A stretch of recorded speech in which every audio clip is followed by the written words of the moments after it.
My name's Tom Horton and I'm an assistant head here at International School Brunei. I've been here since 2017 and I've been in the role since 2019.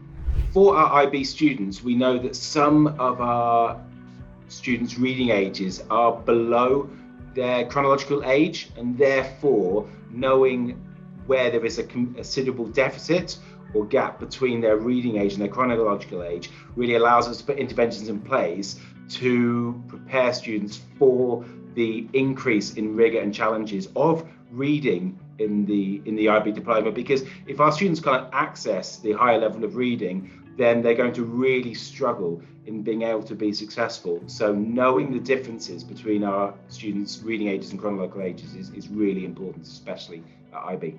Using the NGRT, we can identify certain skill deficits, in particular looking at the sentence completion and the passage comprehension.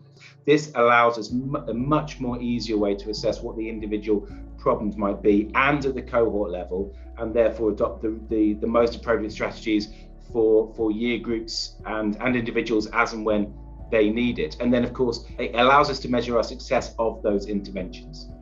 In terms of the benefits that the NGRT has brought us, we have seen tremendous success at the individual level, where students have progressed significantly in their reading age, far beyond our expectations. But also we've seen the ability to improve in certain skill areas by focusing on common barriers to reading that our students may face. And so we can then overcome some of those issues that students have. For example, accessing higher level reading that might be appropriate for our IB Diploma students.